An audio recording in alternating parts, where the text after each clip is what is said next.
राम दोस्तों, जनता बोले राज खोले में आपका स्वागत है। जिस तरीके से छत्ता सिंह चौटाला पद यात्रा काट रहे हैं और हमारे बड़ौदा हल्का के 2 बार उम्मीदवार रह चुके और हल्का प्रधान जोगिंदर मलिक जी से इनसे पूछेंगे क्या खास होने वाला है पद यात्रा में। जी नमस्कार। जी नमस्कार जी। सर, जिस तरीके से अभय सिंह चौटाला पे टिप्पणी की थी उसी के भतीजे ने, डिप्टी दूषण चौटाला ने, उसके बारे में क्या कहना है कि 100 किलोमीटर तो चल के दिखाए।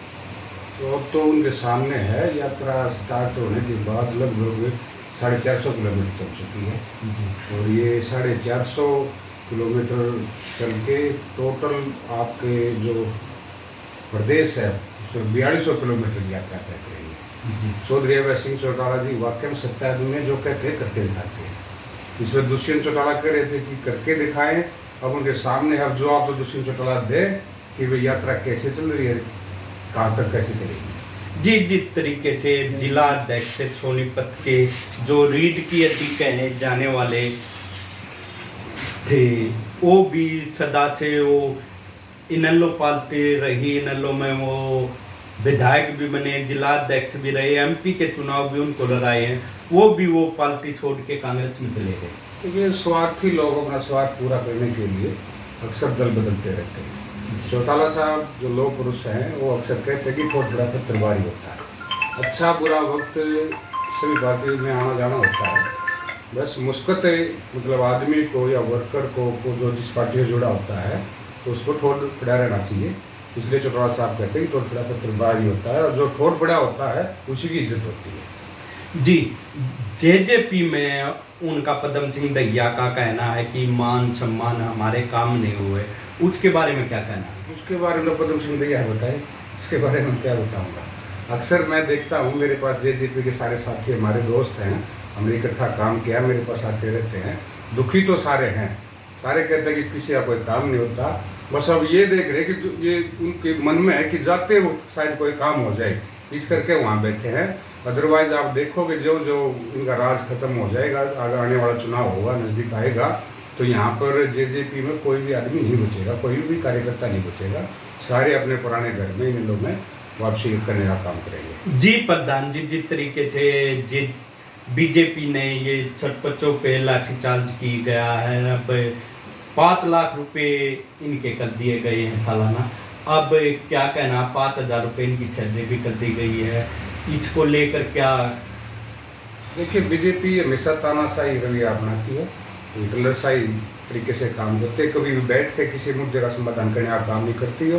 कोई भी वर्ग, चाहे आपने इसमें कर्मचारी लगा लो, पिछोड़ पेंशन के लिए प्रदर्शन किया, या अभी कल परसों नंबरदार कर रहे थे, तो उससे पहले सरपंच साहब कर रहे थे, तो ये कभी भी बैठ के किसी मुद्दे का समाधान करने की नहीं सोचते। ये बिल्कुल उनके ऊपर लाठीचार्ज करने का, मुकदमा दर्ज करने का काम बीजेपी करती है। बीजेपी की हमेशा सोच यही रही है कि तानाशाही रवैया अपना के राज करने का काम करें। जी सर, जिस तरीके से पदम सिंह दहिया भी सत्ता में थी, जेजेपी पदम सिंह दहिया भी पार्टी छोड़ के चले गए, अभी भी आप इंडियन नेशनल लोक दल में जमे हुए, किस विश्वास से जमे हुए? सबसे बढ़िया नेता, सबसे अच्छा नेतृत्व और प्रदेश में सबसे अच्छी पार्टी। और मैं तो जन्मजात से इंडियन नेशनल पार्टी में हूँ। मेरे से पहले मेरे दादा, मेरे फादर, उसके बाद मैं निरंतर 20-22 साल से मैं पार्टी से जुड़ा हुआ हूँ। इससे बढ़िया कौन सी पार्टी होगी जिसमें चौधरी ओम प्रकाश चौटाला जी का नेतृत्व हो, चौधरी अभय सिंह चौटाला जी के दिशा निर्देश में पार्टी चल रही है, तो मैं तो समझता नहीं कि और दल कोई इससे अच्छा कोई दल है। एक मान सम्मान की बात आती है, मान सम्मान कहती है जेजेपी में वर्करों का मान सम्मान नहीं हुआ, क्या इन लोग जेजेपी के जो पोते हैं वह चौधरी ओम प्रकाश चौटाला के ही पोते हैं जो डिप्टी सीएम बने हुए हैं, ये कह रहे हैं जेजेपी में मान सम्मान नहीं है? तो जेजेपी में तो मान सम्मान हो। आप ये बताओ ना, दुष्यंत चौटाला और दिग्विजय चौटाला और अजय चौटाला ने मान सम्मान करने का काम कब किया? इन्होंने तो कभी चौधरी ओम प्रकाश चौटाला का मान सम्मान नहीं किया, तो यहाँ वर्कर का क्या मान सम्मान करेंगे?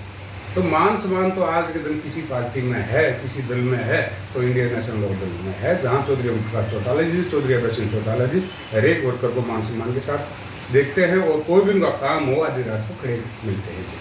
सर, अब तो डंका बिल्कुल बाज चुका है, कुछ ही एक थाली बीच में गए फिर चुनाव का 2024 का डंका है, अभी नेता तैयारी करने के लिए हैं। आप जैसे इन लोग का क्या रुझान रहने वाला है ये 2024? आप निश्चित रूप से ये मान के चलिए, अब की बारी 2024 में प्रदेश में इंडियन नेशनल लोकदल पार्टी होगी, की सरकार बनेगी।